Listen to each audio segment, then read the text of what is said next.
What is going on, everybody? Crazy Dog back with my Browns Dolphins Week 17 game preview as our 3-12 Cleveland Browns wrap up the home portion of the 2024 schedule at 4 p.m. against the 7-8 Miami Dolphins. Now, if you're wondering why is this game at 4 p.m., well, that's because this game was originally scheduled to be on Sunday Night Football, but the NFL flexed us out of that spot and they put this game at 4 p.m. So we got a rare home 4 p.m. game. You don't usually see the Browns play at 4 p.m. at home. Usually the only time we see the Browns on at 4 is when they're out west or last week of the season and the game actually means something. Which, of course, these last two games will mean nothing for the Cleveland Browns when it comes to playoffs. Now, if we're talking draft position, yeah, we already know what the objective is, top 5 pick. So, yeah, I'm actually not even mad that we're losing because, as you know, the more losses we take, the higher our draft pick will be. The way I see it, the Browns are probably going to get a top 5 pick. And all I'm going to say is thank God we have our pick this year. Could you imagine if we sucked total butt cheeks this year and we didn't have our first round pick? It would have pissed me off even more, right? Because that means we would have pretty much been gifting the Texans another top 5 pick. Thank God this is our pick, right? That would have pissed this fan base off even more if it wasn't even our pick, if we didn't even have it. But we have the pick, and of course, we suck. Go figure. I don't really have any news to talk about other than injuries, and I'm not going to talk about injuries. I know DTR got banged up, and there's a couple other guys who got banged up as well. We'll see if they're able to play. So I'm just going to jump right into the series history between these two teams as Miami leads the overall series 12-9. The last time we played Miami was out in Miami, and the Dolphins beat the Browns. That was 2022.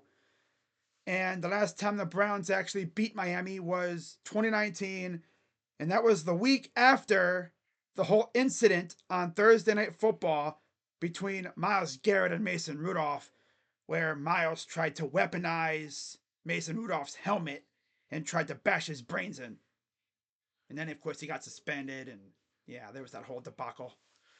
Yeah, that was interesting to say the least.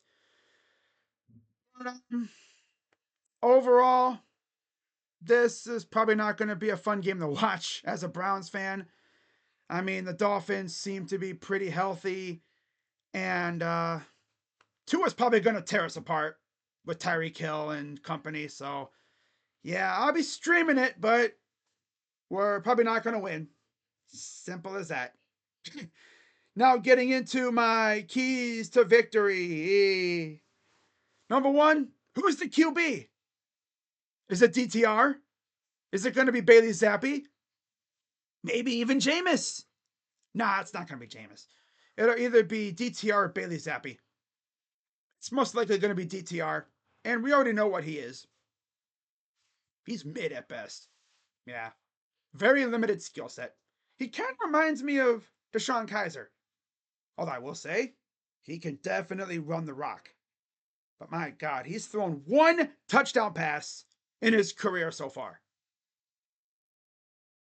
I don't think he's even gone through a game without getting hurt either. Maybe like one game, but he's always getting hurt too. That sucks to see. I thought he had potential coming out of college. He's reminding me a lot of Deshaun Kaiser. Yeah. He's still a youngster. I think he'll get better. Maybe. But we'll see what happens here. Number two, defense needs to set the tone. The only way we have a chance to win this game is if the defense goes out there and essentially damn near pitches a shutout. Like Myles wreaks havoc in the backfield. The secondary is playing lights out. which I'm sure Denzel and Delpit would do their thing, but I can't trust anybody else, especially against Tyreek Hill. And then what if Jalen Waddle plays? Oh my God. Yeah, this ain't going to go well. I can already tell you that. But the defense needs to set the tone. Get after Tua, force mistakes. Yeah. And that gets me into my third key, force mistakes and protect the ball.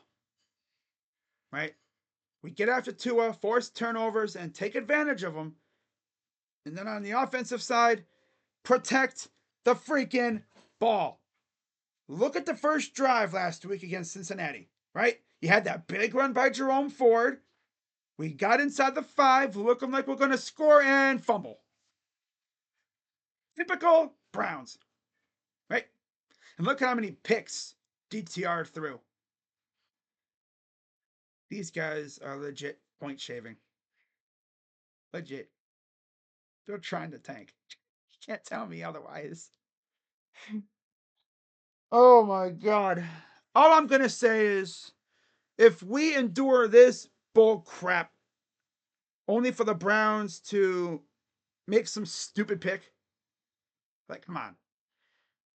I'll go over the players I want in the draft at a later date on both sides of the ball. But yeah, they better not mess this up. Now, I mean, do I want a quarterback? I mean, after the two most obvious picks, I mean, you have Shadur and Cam. You don't really think there's a good quarterback after those two. I mean, honestly, I'd be down with getting a pass rusher to pair with Miles. I mean, could you imagine Abdul Carter on the other end of Miles? Well, how about Mason Graham in the middle with freaking Michael Hall and Dalvin? Oh my God. Yeah. Yeah. Now, you can also go Travis Hunter. Imagine Travis Hunter and Denzel Ward, though. Ooh. Now, would they have Travis playing both sides? Travis Hunter and Jerry Judy? Ooh. Like, imagine we get Travis Hunter and on one play, he mosses the hell out of a dude. And then the very next drive on defense, he goes out and gets a pick. It's very possible. That dude could legit score a touchdown on offense, go back on defense, get a pick six. Very next drive. That'd be crazy. I don't think we're going to get Travis Hunter. I don't think we're going to be that bad. We're not bad enough for that, I don't think. Unless we somehow get like a top 4 pick, then we have a chance at him. But we'll see. We could also go tackle too. Because Jedrick Wills' dumbass ain't going to be here next year. That's for damn sure. If they bring back Jedrick Wills, I'm going to begin to question our front office's agenda when it comes to being good. Of course, you had Myles Garrett come out last week and essentially issue an ultimatum, essentially saying, be good or I'm gone. Like, get good or I'm gone. That's what he's saying. Yep. I can already see the freaking rumor tweets coming out. I saw one earlier from this football account saying the Eagles are the betting favorite to land Myles Garrett if he's traded. It's like, we're going to start seeing that more now because this whole crap going on. Boy. So yeah, those are my 3 keys to a victory. Yeah, right. Getting to my player to watch. I'm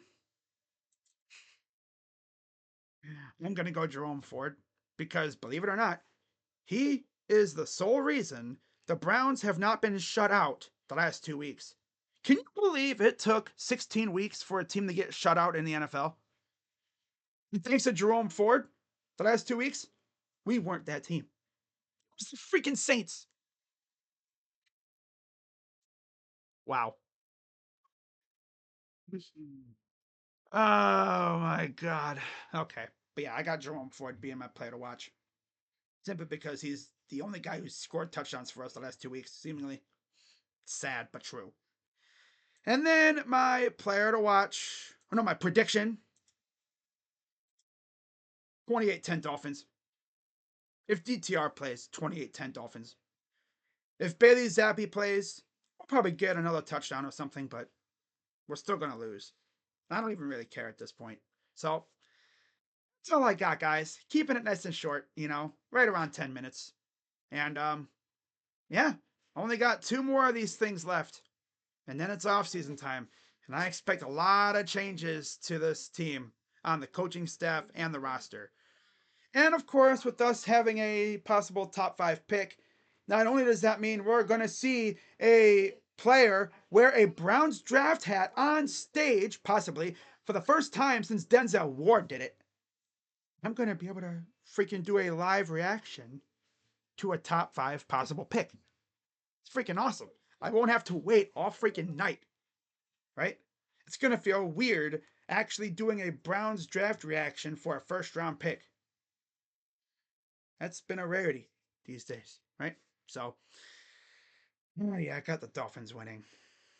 Yeah, just honestly lose the last two games. You get like a top five pick, and then whatever. Clean house in terms of the coordinators or whatever.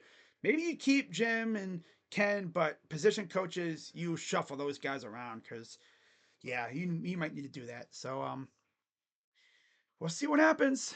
But for anyone wondering, is Kevin Stefanski safe? Yeah, they're not going to get rid of him. It's pretty obvious. The front office sees this, the ownership sees this as a player problem kind of thing, quarterback problem, rather than coaching. But we'll see. We'll see what they do. But that's all I got, guys. So with that being said, I will see you all later. Go Browns. I'm Crazy Dog, and I'm out. Bye.